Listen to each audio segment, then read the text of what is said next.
ഇത് വരുമ്പോൾ നമുക്ക് കുറച്ചൊക്കെ കഴിക്കാം. പക്ഷേ അതിന് വെള്ളത്തുനിന്ന് വരുമ്പോൾ നമ്മുടെ മുഖത്തേക്ക് ഒരു തണുത്ത വെള്ളം ഇങ്ങനെ ഒഴിക്കുമ്പോൾ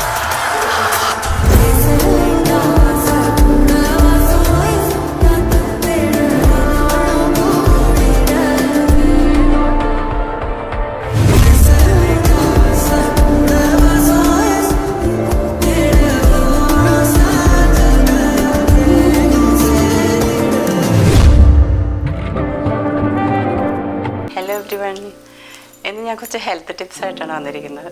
എന്നോട് പലരും ചോദിച്ചായിരുന്നു എന്തൊക്കെ ഫുഡാണ് ഒരു ദിവസം കഴിക്കേണ്ടത്, എങ്ങനെയാണ് ഞാൻ മാനേജ് ചെയ്യുന്നതെന്നൊക്കെ. ഇപ്പം എംപ്ലോയീസ് ആയിട്ടുള്ളവർക്കും പ്രത്യേകിച്ച് ഇത് ഉപകാരപ്പെടുമെന്ന് വിചാരിക്കുന്നു. അടുക്കളയിൽ അധികം സമയം ചെലവഴിക്കാതെ ഈസി ആയിട്ട് ഉണ്ടാക്കാൻ പറ്റുന്ന കുറച്ച് ബ്രേക്ക്ഫാസ്റ്റിനെ കുറിച്ചാണ് ഞാൻ പറയുന്നത്. ലോങ് അവേഴ്സ് നമ്മൾ അതായത് ഫാസ്റ്റിങ്ങിലായിരിക്കുന്ന ഉറങ്ങുന്ന സമയത്ത് നമ്മൾ രാവിലെ എഴുന്നേറ്റ് കഴിഞ്ഞാൽ അത്യാവശ്യം നമ്മുടെ ഹെൽത്തിന് ആവശ്യമായിട്ടുള്ള പ്രോട്ടീൻ കണ്ടൻറ്റ് അടങ്ങിയ ഫുഡുകളാണ് നമ്മൾ കഴിക്കേണ്ടത്. അപ്പം അത് എന്തൊക്കെയാണ് ഞാൻ കഴിക്കുന്നതെന്ന് വെച്ച് കഴിഞ്ഞാൽ ഞാൻ ചിലപ്പോൾ ഈ സ്പ്രൗട്ടഡ് ആയിട്ടുള്ള എല്ലാ പയറുകൾ, കടല അല്ലെങ്കിൽ ചെറുപയർ എല്ലാം മുളപ്പിച്ചിട്ട് തന്നെ കഴിക്കുക. അതിന് ഇരട്ടി ഗുണമുണ്ട്. അപ്പോൾ അതൊരു കപ്പ് എടുത്തിട്ട് ഒരു 1-2 മുട്ട ഞാൻ സ്ക്രാമ്പിൾ ചെയ്ത് അതിൻ്റെ കൂടെ കുറച്ച് മുരിങ്ങയിലയോ അല്ലെങ്കിൽ സ്പിനാച്ച് ഐറ്റംസ് അധികവും നമ്മുടെ കോമ്പൗണ്ടിലുള്ളത് തന്നെ പറമ്പിലുള്ളത് എടുക്കാൻ നോക്കുക. ഇല്ലെന്നുണ്ടെങ്കിൽ നമുക്ക് ചെടിച്ചട്ടിയിൽ വളർത്താമല്ലോ, ടെറസിൻ്റെ മുകളിൽ എവിടെയെങ്കിലൊക്കെ വളർത്തിട്ട് ഈ സ്പിനാച്ച് ഐറ്റംസ് എല്ലാം നമുക്ക് ഉപയോഗിക്കാം.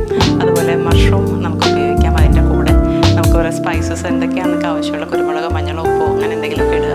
പച്ചമുളക് നമ്മൾ എരിവിന് ആവശ്യത്തിനിട്ടിട്ട് ഇതൊന്ന് സ്ക്രാമ്പിൾ ചെയ്തെടുത്തിട്ട് ഒരു ബൗള് നിറച്ച് ആണ് ഞാൻ രാവിലെ കഴിക്കുന്ന ബ്രേക്ക്ഫാസ്റ്റ്. പിന്നെ ധാരാളം വെള്ളം നമ്മൾ കുടിക്കണം. കാരണം വെച്ച് കഴിഞ്ഞാൽ ഒരു 10 kg ഉള്ള ഒരാൾ 1/2 ലിറ്റർ എന്നുള്ള കണക്കിൽ നമ്മൾ വെള്ളം കുടിക്കണം. കാരണം വെള്ളം നമ്മുടെ ശരീരത്തിലേക്ക് ചെല്ലുമ്പോൾ നമ്മൾ ഈ തളർന്ന് ക്ഷീണിച്ച് വെയിലത്തുനിന്ന് വരുമ്പോൾ നമ്മുടെ മുഖത്തേക്ക് ഒരു തണുത്ത വെള്ളം ഇങ്ങനെ ഒഴിക്കുമ്പോൾ ഇതുപോലെയാണ് നമ്മുടെ ഓർഗൻസിന് ഫീൽ ചെയ്യുന്നത്. അപ്പോൾ ആ രീതിയിൽ നമ്മൾ വെള്ളം കുടിക്കാൻ ഒട്ടും മടി കാണിക്കരുത്. പിന്നെ കോഫി, ടീ ഞാൻ കഴിക്കാറില്ല. അപ്പോൾ അത് മാക്സിമം അവോയ്ഡ് ചെയ്യുക. കാരണം അതിൽ അയൺ അബ്സോർപ്ഷനൊക്കെ തടുക്കുന്ന കാര്യങ്ങളാണ് കോഫിയിൽ, അതിൽ ടീയിലൊക്കെ ഉള്ളത്. ഗ്രീൻ ടീ നല്ലതാണ്. പക്ഷേ ഈ കോഫി, ടീ കഴിക്കുന്ന നിർബന്ധമുള്ളവർ രാവിലെ 1 മണിക്കൂർ മുന്നേ, ബ്രേക്ക്ഫാസ്റ്റിന് മുന്നേ അല്ലെങ്കിൽ ശേഷമോ കഴിക്കാനാണ് ഞാൻ അഡ്വൈസ് ചെയ്യുന്നത്. പിന്നെ GI അതായത് ഗ്ലൈസമിക് ഇൻഡെക്സ് കൂടാതിരിക്കാനായിട്ട് നമ്മൾ വളരെ ശ്രദ്ധിക്കണം.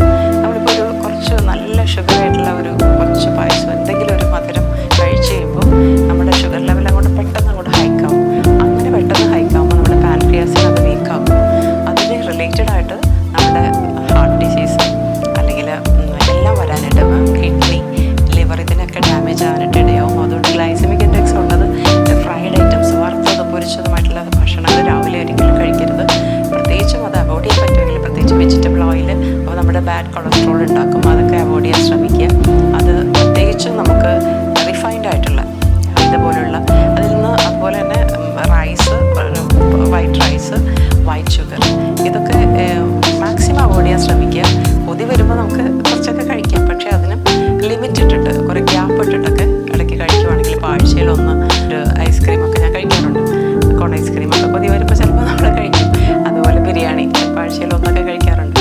അങ്ങനെ എല്ലാ ഫുഡും കഴിച്ചാൽ വയസ്സായാലും നമുക്ക് എല്ലാ ഫുഡും കഴിക്കാവുന്ന രീതിയിലുള്ള ഒരു ഹെൽത്തി ഒരു ഹാബിറ്റ് നമ്മൾ ഉണ്ടാക്കിയെടുത്താൽ നമ്മുടെ ലൈഫ് സ്റ്റൈൽ ഡിസീസുകളാണ് ഇന്നത്തെ ജനറേഷനെ ഏറ്റവും അധികം എഫക്റ്റ് ചെയ്യുന്നൊരു മെയിൻ പ്രശ്നം. കാരണം ഹാർട്ട് ഡിസീസ്, ഹാർട്ട് അറ്റാക്കൊക്കെ വരുന്നത് വളരെ 35 ഇയേഴ്സിലൊക്കെ വരുന്നു. അതൊക്കെ നമുക്ക് പണ്ടുള്ള കാരണവന്മാരൊക്കെ ഒരു 65-70 വയസ്സൊക്കെ കഴിയുമ്പോൾ വന്നിരുന്ന രോഗങ്ങളിപ്പോൾ അത് നമ്മൾ ലൈഫ് സ്റ്റൈലിൻ്റെ കുഴപ്പം കൊണ്ടാണ്. അതൊക്കെ നമ്മൾ മാറ്റിയെടുക്കുക.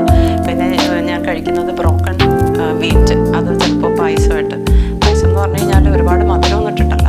അത് വേണമെങ്കിൽ ഡേറ്റ്സ് ഇടാം അതിൻ്റെ അകത്ത്. പിന്നെ റൈസിൻസ്, പിന്നെ നമ്മുടെ നട്ട്സൊക്കെ, ബദാമൊക്കെ വറുത്ത് നമുക്ക് അതിൻ്റെ കൂടെ നമുക്ക് ഇഷ്ടംപോലെ ചേർക്കാം.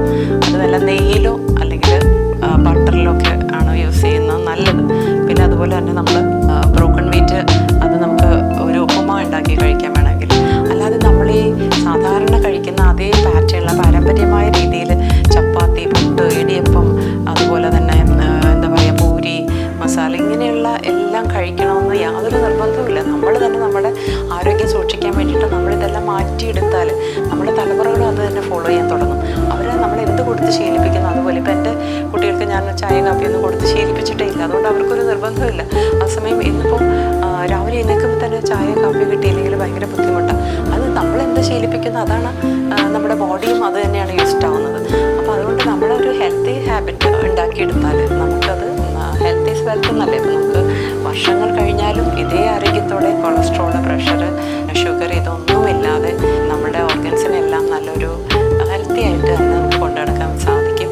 അതുപോലെ തന്നെ ഞാൻ പിന്നെ കഴിക്കുന്നത് രാവിലെ കഴിക്കാൻ പറ്റിയ സ്മൂത്തി, അവക്കാഡോ നല്ലതാണ്. അതുപോലെ തന്നെ ഗുവ നല്ലതാണ്. സീസണൽ ഫ്രൂട്ട്സ് ആണെങ്കിൽ നമുക്ക് അധികം പൈസ ചിലവാക്കാതെ തന്നെ നമുക്കെല്ലാം കഴിക്കാൻ പറ്റും. പിന്നെ സ്ട്രോബെറി, ബെറി ഐറ്റംസ് എല്ലാം നല്ലതാണ് സ്മൂത്തി ആയിട്ട് കഴിക്കാൻ. അല്ലെങ്കിൽ ABC juice, apple, carrot, beetroot ഇത് ജ്യൂസായിട്ട് കഴിക്കാം. നമുക്ക് ബനാന സ്മൂത്തിയോ ജ്യൂസ് അങ്ങനെ എന്തെങ്കിലും ആയിട്ട് സ്മൂത്തി ആയിട്ട് കഴിക്കാം. ഇതുപോലെയുള്ള കാര്യങ്ങളൊക്കെയാണ് ഞാൻ രാവിലെ എളുപ്പത്തിന് ചെയ്തെടുക്കുന്നത്. മുരിങ്ങയില ഭയങ്കര നല്ലതാണ്. ഇത് ഞാൻ ഈ സ്പ്രൗട്ട് ചെയ്യുന്ന ഗ്രാംസിൻ്റെ കൂടെയൊക്കെ ചേർത്ത് കഴിക്കാറുണ്ട്. അതുപോലെ തന്നെ നമുക്ക് നമ്മുടെ ഗട്ട് ഹെൽത്ത് അതിന് ഭയങ്കര ഇമ്പോർട്ടൻസ് ഉണ്ട്. നമ്മുടെ ഗട്ട് ഹെൽത്ത് മൂലം നമുക്ക് ഈവൻ മുഖക്കൊരു താരനും എല്ലാം വരുന്നത് തന്നെ ഇത് ലീക്കി ഗട്ടിൻ്റെ ആയിട്ട് റിലേറ്റഡ് ആണെങ്കിൽ നിങ്ങൾ വളരെ ശ്രദ്ധിക്കുക. സ്വീറ്റ് പൊട്ടാറ്റോ നല്ലൊരു ഓപ്ഷനാണ്. അത് വളരെ ലോ ഫ്ലെയിമിലിട്ടിട്ട് വേണം നമ്മളത് വേവിക്കാൻ. ഒരു 5-6 മിനിറ്റ് വെന്താൽ മതി. അത് കഴിക്കുന്നത് വളരെ നല്ലതാണ്. എല്ലാ തരത്തിലുള്ള വൈറ്റമിൻസും മിനറൽസും എല്ലാം അതിലുണ്ട്. ഫാദർ ഓഫ് മെഡിസിൻ ഹിപ്പോക്രാറ്റിസ് എന്ന് പറയുന്ന സയൻറ്റിസ്റ്റ് അദ്ദേഹം പറഞ്ഞത് all disease begins from the gut എന്നാണ്. അപ്പോൾ ഗട്ട് ഹെൽത്ത് നമ്മൾ ഏറ്റവും ഇമ്പോർട്ടൻ്റ് ആയിട്ട് സൂക്ഷിക്കേണ്ട ഒരു കാര്യമാണ്. ഗട്ട് എന്ന് പറയുമ്പോൾ നമ്മുടെ കുടലിൻ്റെ അകത്തുള്ള നല്ല ബാക്ടീരിയാസ്, നമ്മൾ കഴിക്കുന്ന സോളിബിൾ ആയിട്ടുള്ള ഫൈബർ അതിനെ ഫെർമെൻറ്റ് ചെയ്തിട്ട് കുടലിൽ വെച്ച് ഉണ്ടാക്കുന്ന ഒരു പ്രോഡക്റ്റാണ് ബ്യൂട്ടാറൈറ്റ് എന്ന് പറയുന്നത്. ഈ ബ്യൂട്ടാറൈറ്റിൻ്റെ അഭാവത്തിൽ നമുക്ക് പലവിധ രോഗങ്ങൾ കടന്നു വരാനിടയാവും. കാരണം ഗട്ട് ഹെൽത്തിനെ ഏറ്റവും എൻഹാൻസ് ചെയ്യുന്നത് ബ്യൂട്ടാറൈറ്റാണ്. അത് ഉണ്ടാക്കാനായിട്ട് നമുക്ക് ഏറ്റവും നല്ലത് സോളിബിൾ ആയിട്ടുള്ള, പ്രത്യേകിച്ചും ഗുവ അത് കഴിക്കുന്നത് നല്ലതാണ്. സ്വീറ്റ് പൊട്ടാറ്റോ നല്ലതാണ്. ഫിഗ്, അത്തിപ്പഴം അത് കഴിക്കുന്നത് നല്ലതാണ്. തൈര് നല്ലതാണ്. പലതരത്തിലുള്ള സ്പിനാച്ചുകൾ എല്ലാം നമ്മുടെ ഗട്ടിനെ ഇമ്പ്രൂവ് ചെയ്യുന്നതാണ്. ഇതെല്ലാം കഴിച്ച് നമ്മുടെ ആരോഗ്യത്തെ നമ്മൾ കരുതണം. കാരണം നമ്മൾ നമ്മുടെ വായിലേക്ക് വിടുന്നതാണ് നമ്മുടെ ശരീരത്തിൽ കിട്ടുന്നത്. അപ്പോൾ ഏറ്റവും നല്ല ഫുഡ് കഴിച്ചിട്ട് നമ്മുടെ ഹെൽത്ത് ഇമ്പ്രൂവ്ഡ് ആയിട്ട് കൊണ്ടുവരാൻ നമ്മൾ ശ്രമിക്കണം. കാരണം പരിശുദ്ധാത്മാവ് വസിക്കുന്ന മന്ദിരമാണ് നമ്മുടെ ശരീരം. അപ്പോൾ നമ്മളതിനെ ഏറ്റവും നന്നായിട്ട് സൂക്ഷിക്കണ്ടേ. അതുകൊണ്ട് നിങ്ങൾ ഈ ബ്രേക്ക്ഫാസ്റ്റിൻ്റെ ഒരു സിസ്റ്റം, ആ ഒരു പരമ്പരാഗതമായ ആ ഒരു രീതി മാറ്റി ജോലിക്കാർക്കെല്ലാം പോകുമ്പോൾ കയ്യിൽ കൊണ്ടുപോകാം. വളരെ ഈസി ആയിട്ട് നിങ്ങൾക്ക് ഉണ്ടാക്കാനൊക്കെ എളുപ്പമായിട്ടുള്ള മാർഗ്ഗങ്ങൾ നിങ്ങൾ തന്നെ കുറേ കണ്ടുപിടിച്ച് ഇതിൽ നിന്നൊക്കെ നിങ്ങൾക്ക് കുറച്ച് അങ്ങോട്ടും ഇങ്ങോട്ടൊക്കെ ഇമ്പ്രൂവ് ചെയ്ത് കഴിക്കുന്നത് വളരെ നല്ലതാണ്. ഇതിലെല്ലാ വിധത്തിലുള്ള മിനറൽസും എല്ലാം, അതിൽ വാൾനട്ട് ഭയങ്കര ഒരു സൂപ്പർ ഫുഡാണ്. അതുപോലെയുള്ള കാര്യങ്ങൾ കഴിക്കുക. പിന്നെ എക്കോണമിക്കലായിട്ട് പോകണമെന്നുണ്ടെങ്കിൽ നിങ്ങൾ സീസണലായിട്ടുള്ള ഫ്രൂട്ട്സിനെ ഡിപ്പെൻഡ് ചെയ്യുക. അപ്പം അതുപോലെ തന്നെ ഡ്രാഗൺ ഫ്രൂട്ടൊക്കെ ഇത്തിരി കോസ്റ്റ്ലിയാണ്, പക്ഷേ അവക്കാഡോ ഒക്കെ സ്മൂത്തി ആയിട്ട് കഴിക്കുന്നത് വളരെ നല്ലതാണ്. ഇങ്ങനെയുള്ള ബ്രേക്ക്ഫാസ്റ്റിലേക്ക് നിങ്ങൾ മാറാമെങ്കിൽ നിങ്ങളുടെ ആരോഗ്യം ഭയങ്കരമായിട്ട് ഇമ്പ്രൂവ് ചെയ്യുമെന്ന് ഞാൻ ഗ്യാരണ്ടി തരും. അതേസമയം നമ്മൾ ഈ കാർബോ അടങ്ങിയ ചോറ് അല്ലെങ്കിൽ മറ്റ് അപ്പം, ഇതുപോലെ ചപ്പാത്തി ഇങ്ങനെയുള്ള കാര്യങ്ങൾ കഴിച്ചാലോ ഒന്നും കിട്ടാനില്ല നമ്മുടെ ശരീരത്തിൽ. ഇതെല്ലാം നമ്മുടെ ഗ്ലൂക്കോസ് ആയിട്ട് കൺവേർട്ട് ചെയ്തപ്പോൾ അത് വീണ്ടും ഫാറ്റായിട്ട് എക്സസ് വരുന്നതെല്ലാം ഫാറ്റായിട്ട് സ്റ്റോർ ചെയ്യുമ്പോൾ നമ്മൾ കുറേ തടി വയ്ക്കും. പക്ഷെ തടിയിലല്ല ആരോഗ്യം. എപ്പോഴും നമുക്ക് ഇമ്മ്യൂണിറ്റി ഉണ്ടോ, നമുക്ക് ഡിസീസ് ഒന്നും ഇല്ലാതെ നമ്മൾ പോകുന്നുണ്ടോ, അതാണ് നമ്മുടെ ആരോഗ്യം. അപ്പോൾ ഇനി ഞാനൊരു ലഞ്ചിൻ്റെയും സപ്പറിൻ്റെയും അല്ലെങ്കിൽ ഡിന്നറിൻ്റെ മെനു ആയിട്ട് വീണ്ടും വരുന്നതാണ്. അതുപോലെ തന്നെ എത്ര കഷണ്ടി ആയാലും മുടി കിളിർക്കാൻ പറ്റിയ ചില ഓയിലുകൾ ഞാൻ നിങ്ങൾക്ക് പറഞ്ഞുതരാം. എല്ലാവരും മുടി വളരട്ടെ, എല്ലാവരും ആരോഗ്യം പ്രാപിക്കട്ടെ, അതാണ് എൻ്റെ ഉദ്ദേശം. ഓക്കെ, അപ്പോൾ എല്ലാവർക്കും എൻ്റെ ഓണാശംസകൾ.